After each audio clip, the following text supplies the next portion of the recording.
ठाकुर जी घुटमन घुटमन चलते हैं, और जब घुटमन चलते हैं तो ठाकुर जी के घुटने जो हैं वो ब्रज रज में संलिप्त है जाएं। बीच बीच में ठाकुर जी कभी कभी लुढ़क जाएं, जैसे लुढ़कें सो पूरे तन पे भी वही ब्रज की रज लग जाए। तभी धन भाग्य है, सौभाग्यशाली है ये ब्रज की रज। या को इतनो सुख मिलो है जितनो सुख दुनिया में कोई को नहीं मिलो, ब्रह्मांड में कोई को नहीं मिलो, वो सुख वृंदावन की रज को प्राप्त भयो है। जैसे ही मैया ने देखी लाला अब घुटमुन घुटमुन चले, मैया ने ले जा करके लाला के पामन में सुंदर सुंदर पाजेब पहना दें। बंधुओं, एक चीज हमने अनुभव करी, हमारे ठाकुर जी को, वृंदावन बिहारी लाल को स्वर करने वाले आभूषण बहुत प्रिय हैं। समझ में आई बात? जिन आभूषण से स्वर निकले, जैसे पाजेब है गई, हाथ के कड़ूला भी ठाकुर जी ऐसे नहीं पहने, मोटे मोटे पहने, उनमें भी भीतर कोई ना कोई स्वर निकलतो रहवे। कंठ में भी ऐसी माला पहनेंगे, उनसे भी स्वर निकलतो ही रहवे। जैसे गैयान के गरे में छोटी छोटी घंटियों में ना, उनसे स्वर निकले, ऐसे ठाकुर जी के भी हाथन के कड़ूला हो, पामन की पाजेब हो, कौंधनी हो, गरे के हार हो, सबसे स्वर प्रकट होवे। सो ठाकुर जी यही मारे बांके बिहारी। बांके बिहारी मतलब को मतलब कहा है टेढ़े मेढ़े बिहारी नहीं, ये नाचते ही रहे, ये मटकते ही रहे, स्वर निकालते ही रहे, अपने अंग अंग से स्वर निकाले, ये हमारे बांके बिहारी हैं। कमर को स्वर टेढ़ो है कि निकले सो बात से स्वर निकाल दें। मुकुट में भी थोड़े बहुत घुंघरू कचू लगाई ले, में यही मारे टेढ़ो मेढ़ो स्वर भी करते चले, तो जाते स्वर निकलते ही रहे। ठाकुर जी को स्वरजन्य श्रृंगार बहुत प्रिय है। मैया ने लाल जी के चरणन में सुंदर पाजेब पहनाई है। आहा, अब ठाकुर जी जैसे ही घुटमन घुटमन चले, छुम छुम छुम छुम आवाज हो गए, और वाह आवाज को सुनकर के स्वयं ठाकुर जी रुक जाएं, पीछे मुड़कर के देखें, यशोदा मैया मुस्कुरा जाए, लाला अपने ही पामन की आवाज सुनकर के स्वयं ही चकित है रो कि ये स्वर कहां से आ रहा है। ऐसे घुटमन चलते हैं, छुम छुम आवाज करते हैं, सब गोपियां और यशोदा मैया सुनकर के बड़ी आनंदित होती हैं। ठाकुर जी धीरे धीरे नेक और बड़े है रहे हैं। अब लाल जी 1 वर्ष के है गए, 1 वर्ष को लाला है गयो, लेकिन अभी तक नामकरण संस्कार नाय भय और ठाकुर जी को।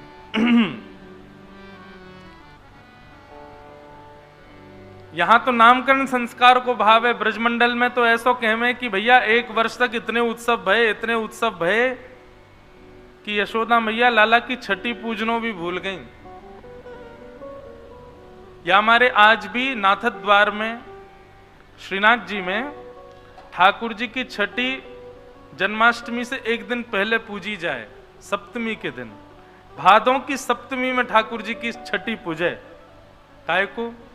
बोले यशोदा मैया भूल गई 1 वर्ष तक। जैसी लाला 1 वर्ष को भयो तो कल जन्माष्टमी है, तब आज मैया ने सोची, बोले लाला तो कल 1 वर्ष को है जाएगा, मोह लगा मैंने तो यहाँ की छठी पूजी नहीं। तब बड़ी बूढ़ी माता ने की, अब बोले भूल गए तो कहा अब आज ही पूज दो। तब से आज तक सप्तमी के दिन, भादों की सप्तमी को ठाकुर जी की छठी पूजती है, और अष्टमी को फिर नंदोत्सव होता है। ऐसो लाला को उत्सव मनाया गया। करवट उत्सव मना रहे हैं, स्वर उत्सव मना रहे हैं, घुटरुन चलन उत्सव मना रहे हैं। जब कैसे कैसे उत्सव मने, काय बात को उत्सव है भैया? बोले आज नंद के लाला ने करवट ली है। कल पूछ रहे आज काय को उत्सव है? बोले आज लाला ने, अच्छा ठाकुर जी ने सबसे पहला शब्द बोला गैया, फिर मैया। अब कई कहें गैया, कई कहें मैया, पर सबसे पहला शब्द ठाकुर जी ने मैया कही, और वो मैया भी गैया को देख के कही। गैया को देख के बोले मैया। आहा, पूरे ब्रजमंडल में उत्सव है लगा। बोले काय बात को? आज लाला ने मैया कही है। फिर उत्सव भयो, बोले अब, बोले आज लाला ने बाबा कही है। फिर उत्सव भयो, बलराम जी लिए घूम रहे हैं लाला को गोदी में। बोले क्यों? आज लाला ने भैया कही है। अब तो ले ले गोद में सबरी गोपी के हमारो नामू बोल दे। ठाकुर जी धीरे धीरे अब हरकत सीख गए। मैया की लाला तेरी आंख कहां है? ठाकुर जी करें ऐसे, मेरी आंख। लाला तेरी नाक कहां है? सो ठाकुर जी अपनी नाक पकड़ ले, ये मेरी नाक। लाला तेरी जीभ कहां है? सो ठाकुर जी अपनी जीभ ऐसे बाहर निकाल के घूमे। अब तो सब गोपी नंबर नंबर लगामे अपनो, लाला तेरी आंख कहाँ है? ठाकुर जी ऐसे कर करके बेचारे पागल है गए, बोले सबरी आंख ही पूछें। एक गोपी चतुर आई, वहां ने ठाकुर जी से कही लाला तेरे कान कहाँ है? ठाकुर जी वाकू ऐसे देखने लगे घूर के, बोले मैंने कान पकड़े और ये कहेगी अच्छा लाला मैंने क्षमा कर दिया, तू माफी मत मांगे। लाला तेरे कान कहाँ है? ठाकुर जी ऐसे देखें, अरे मैया तू तो ऐसे ही बोला, लाला सब जाने, देखियो ये तो जाने ही ना या के कान कहाँ है। इतने लाल जी उठ करके आए और नेक नेक संभल के चल के और वह गोपी के पास आए और वह के कान पकड़ के बोले जय रहे कान। ऐसी ठाकुर जी मधुर लीला करें। 1 वर्ष के है गए, नंद भवन चारों ओर गोपियां बैठी रहती हैं, बस लाल जी के दर्शन के काजे, अब कहा लीला करेगो, अब कहा करेगो, अब कहा करेगो, ऐसे लीला ठाकुर जी की चल रही है। 1 वर्ष के ठाकुर जी भय, नामकरण भयो नहीं, तब श्री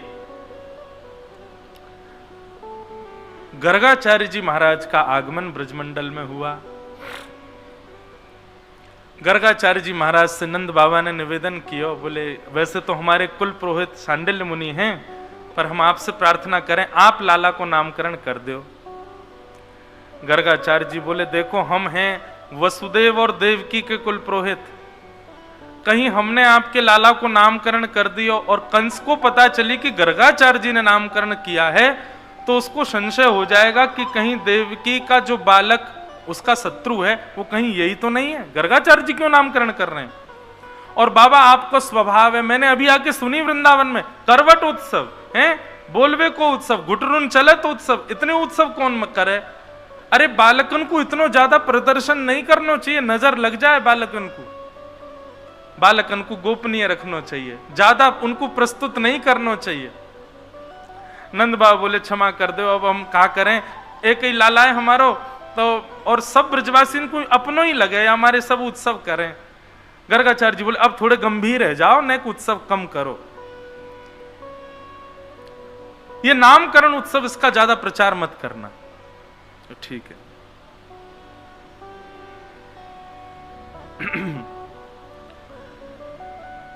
गर्गाचार्य जी महाराज नामकरण करने के लिए पधारे।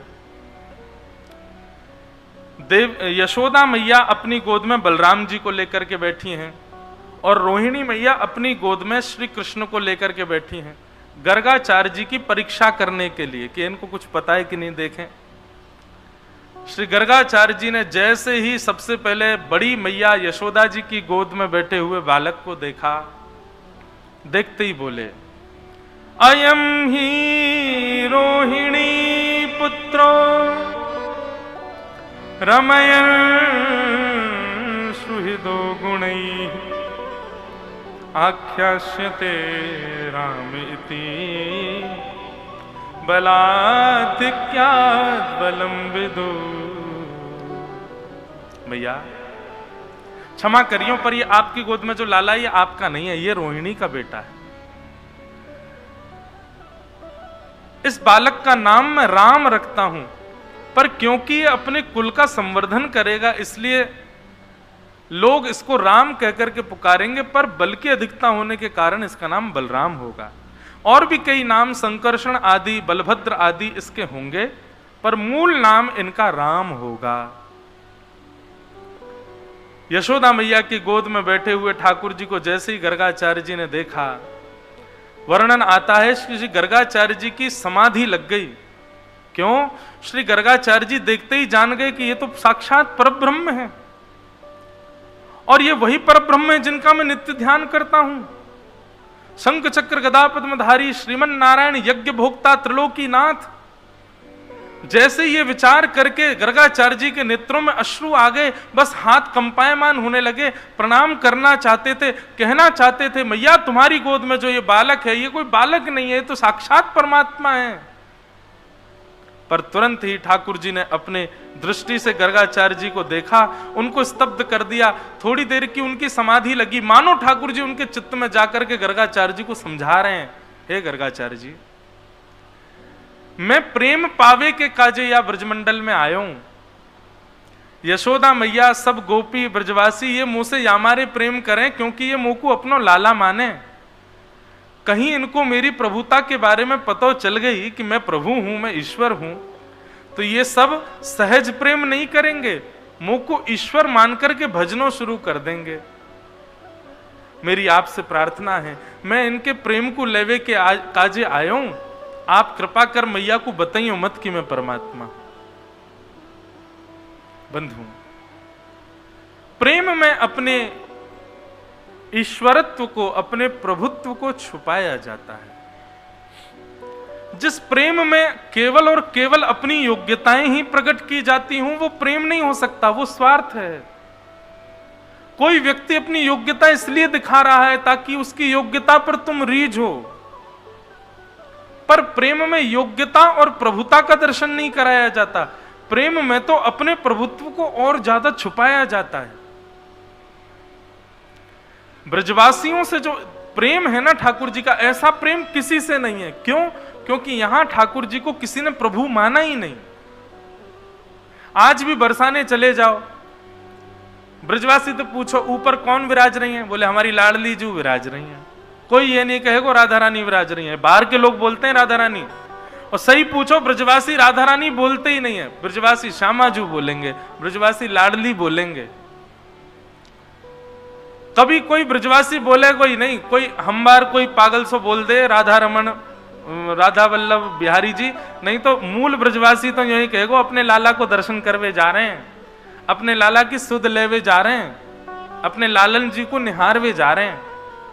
वो कभी उनको प्रभु मानते ही नहीं है। इसीलिए ठाकुर जी को यहां बहुत प्रेम है। और इसमें भी दो बात होती है। संसार के कई लोग हैं, वो आपको, आपके प्रभुत्व को अस्वीकार केवल इसलिए करते हैं ताकि हम दूसरों को दिखा सकें, देखो ये इतना श्रेष्ठ है लेकिन मैं तो इसको ऐसे रखता हूं। ऐसा नहीं, ये गलत है। दूसरों को दिखाने के लिए किसी के प्रभुत्व को स्वीकार ना करना, ये उचित नहीं है।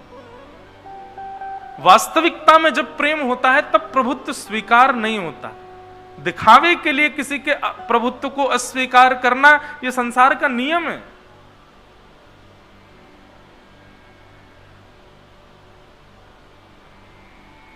ठाकुर जी अपने प्रभुत्व को स्वीकार नहीं करते ब्रजवासियों के आगे, और गर्गाचार्य जी से मना कर रहे हैं कि आपसे मेरी प्रार्थना है।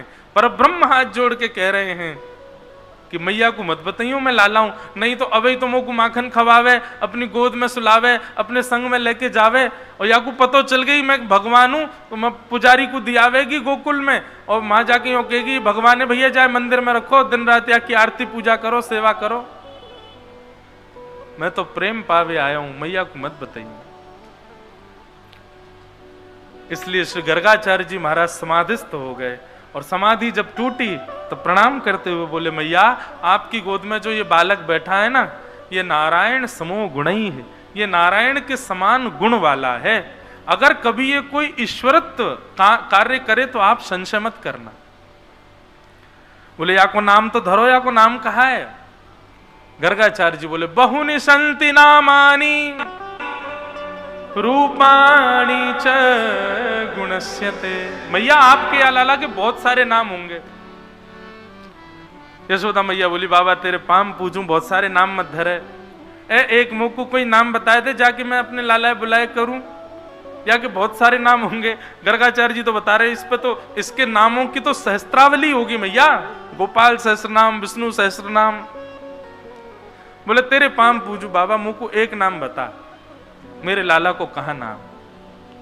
तब गर्गाचार्य जी कहते हैं आसन वर्णास्त्रयो ह्यस्य गुह्यतो नुयुगम तनु शुक्ले रक्तस्तथा पीत इदानीं कृष्णतां गतः।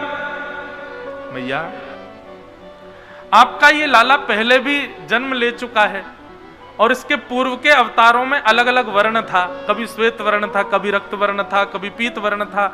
इस बार ये कृष्ण वर्ण का है, इसलिए मैं इसका नाम कृष्ण रखता हूं। इदानीम कृष्णताम गतः।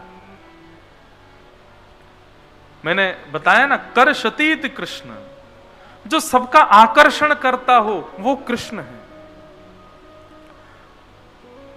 कृष्ण शब्द का दूसरा अर्थ होता है काला। काला नहीं, थोड़ा गहरा रंग हो।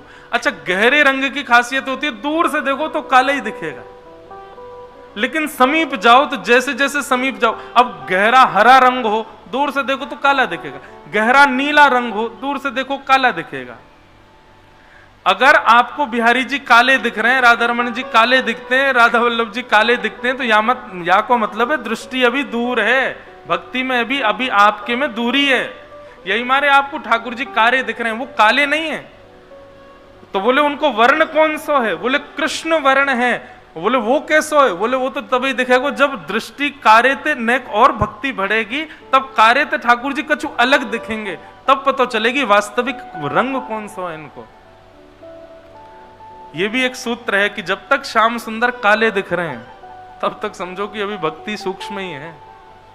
वो काले नहीं है, वो कृष्ण है।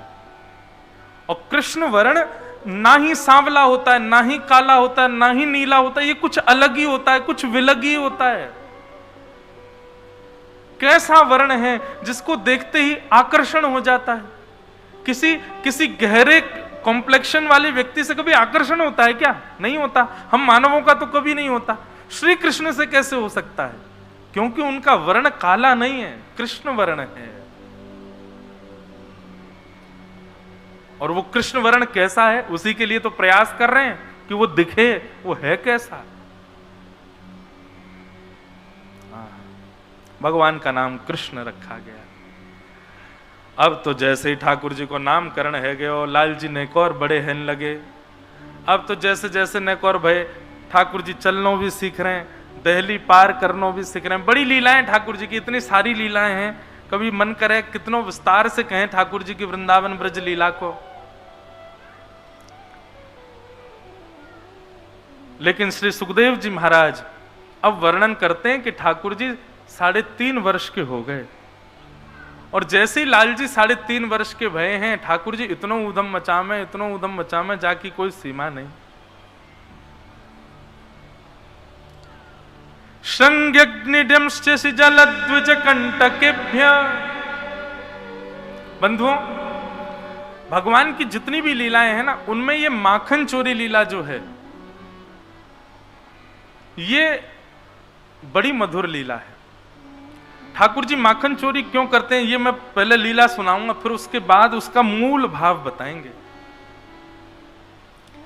ठाकुर जी श्रृंगी गैयाओं के सींगों से लटक जाते हैं, और तब तक लटके रहे जब तक गैया खड़ी ना हो जाए, और जैसे ही गैया खड़ी हो जाए सोई ठाकुर जी को झूला बन जाए, लटक गए वहीं पर। अब गैया जहां दौड़ रही है, ठाकुर जी लटके लटके डोल लें, ठाकुर जी को झूला। लेकिन गैया के सींग में कभी कभी नंद बाबा घी को लेप लगा दें, लेकिन ठाकुर जी को तो नहीं है। मैं रोज सवेरे आमे आंकन ने मीटते हुए सीधे गैया के सींग ही पकड़े। वह गैया तो कह रहे हैं मानो मुझको झूला के लाभ, वहां पे झूलते हुए ठाकुर जी जामे। लेकिन आज गैयान के सींग में घी लगो, ठाकुर जी ने जाके जैसे ही पकड़े, गैया खड़ी भाई, नेक दूर चली होगी, सोई ठाकुर जी के हाथ रिपटन लगे। ठाकुर जी चिल्ला, मैया बचाइयो, बाबा बचाइयो, देख तेरी गैया मुझको मार रही है। ठाकुर जी के हाथ जैसे सरकन लगे, गैया ने तिरछी नजर से देखी, बोले लाला गिरवे वारो है। तो गैया के मन में 2 भाव आए, बोले कहीं निष्ठुर जमीन पर गिर दिए तो लग जाएगी, और दूसरा भाव आया ये बड़ो उधम मचा में, आज इनको उन्हें मचा चकाए दूं मैं।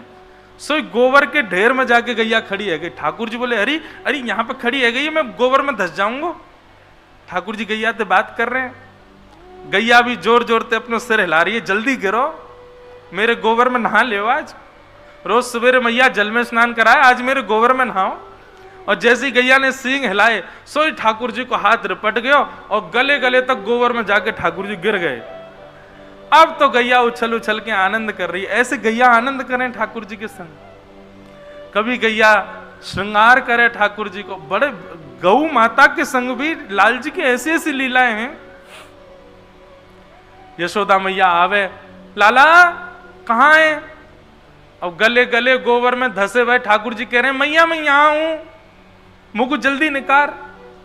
यशोदा मैया जावे, जाके लाला को निकारे, बोले कितनों नभाव धुभाव, जय में आके खेले गोबर में।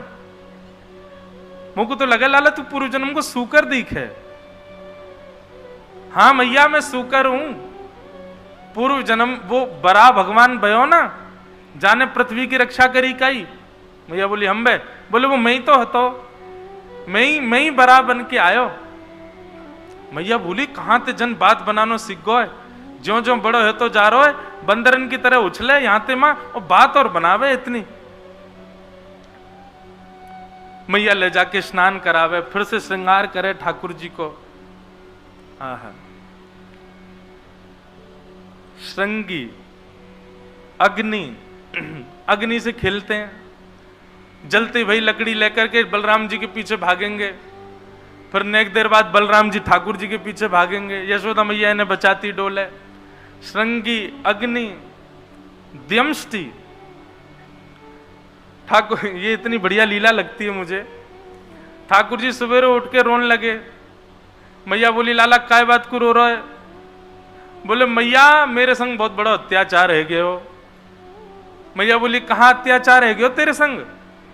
मैया देख कल हमारी गौशाला में गैया ब्याई। मैया बोली वो तो रोज ही ब्याह में, कल कहा है गो? बोले अरे मैया वो गैया ब्यारी। अच्छा एक नाना जी हमारे एक बात कहते, बोले नंद भवन में नित्य 1 वर्ष तक तो नंदोत्सव मने, और 3 वर्ष के जब लाला है के वाके बाद 11 वर्ष तक ठाकुर जी ने फिर नंदोत्सव मनाए। ये नंदोत्सव काय के मनाए? बोले 9 लाख गैया, हर दिन एक गैया ब्याह जाए, और वह गैया के ब्यावे पे ठाकुर जी उत्सव मनाते, वहाँ को नाम धरते, वहाँ के नाम से खूब लुटाते, खूब जैसे नंद बाबा लाला के जन्म पर लुटामे, ऐसे लाल जी रोज गोकुल में जाके कछु ना कछु लुटा के आमे। सब गोकुल वाले ने पता हो कि या कि कोई गैया ब्याह गई होगी आज इतनी सारी गैया है। कोई भी गैया ब्यावे तो ग्वारिया को सख्त आदेश है कि लाला को कक्ष से लेके जानो है, अपने आगे डंडा लेके खड़ो रहेगो जब गैया ब्यावेगी। और ठाकुर जी को नियम है जैसे ही गैया के उधर से बछड़ा नेक बाहर आवे तो गैया 2 गोमुखी है जाए। मतलब एक तो गैया को मुख है और पीछे से बछड़ा बाहर आयो तो वाको भी मुख, तो 2 गोमुखी है गए, 2 तरफ गौमुख है गए। तब ठाकुर जी वाकी परिक्रमा लगा में गैया की, और परिक्रमा लगा के फिर वाकी आरती करें। ये नित्य के क्रम ठाकुर जी के 3 वर्ष से। अपने आगे लाल जी वाकू बछड़ा को जन्म हो गए को वाकी सुंदर ठाकुर जी अपने हाथन से साफ करें, फिर वाकू गरे ते लगाम, फिर वाकू नाम धर दें। एक दिन ठाकुर जी रोने लगे। मैया बोली काय को रो रहे हो? कल एक गैया ब्याही हमारी। मैया बोली वो तो रोज ब्याह में, कल कहा है गो? बोले मैया मैंने आज तक सोची नहीं, पर जैसे ही वह बछड़ा ने जन्म लियो मैंने वाकू हृदय से लगायो, और मैं वाकू देख रहा हूं ये कैसो है। अचानक वाने अपना मुंह खोला और मैंने देखी वाके मैया सबरे दांत न कर आए। मैया बोली तो मैया मैं 3 बरस को है गो, बुढ़ापे की ओर मेरी उम्र जा रही है, अभी तक 5 दांत निकले हो, बाकी सबरे दांत न कर आए जन्म लेते ही। या हमारे ठाकुर जी रो रहे हैं। ऐसी बात जब यशोदा मैया सुने तो जितने काम हो में सबन को छोड़ के बैठ जाए और सिर पे हाथ धर के खूब हंसे, और हंस हंस के नेत्रन में आंसू ले आवे, और फिर जाके लाला को गोद में बैठा ले। अरे लाला तू कहां ते बात बनावे? अब नेक्स्ट से ठाकुर जी उनको समझाओ कि क्यों तेरे दांत ना आ रहे? मैया मेरे दांत क्यों ना निकल रहे, जल्दी बता। बछड़ा के सबरे दांत आ गए, मेरे नाए, मुझको तो वाके सामने हंसवे में शर्म आवे। यशोदा मैया के में लाला तू दूध पीवे, तू दूध ना पीवे, तू केवल मक्खन मिश्री खातो रे पूरे दिन। और मक्खन कैसो होवे? बोले मक्खन चीकनो होवे। अब चीकनो मक्खन तू खावेगो तो तेरा मुंह चीकनो हो जाएगा, और चीकनी वस्तु पे ये ठोस वस्तु जो होमे का फिसल जाए। तू मक्खन खावे तेरे सबरे दांत पेट में चले जाएं, तो दूध पिएकर तेरे दांत निकल आमेंगे। ऐसे मैया ठाकुर जी को समझा रही है। डियमष्टि श्रृंग्यग्नि डियमष्टि जलद्विज कंटकेभ्य। ठाकुर जी इस प्रकार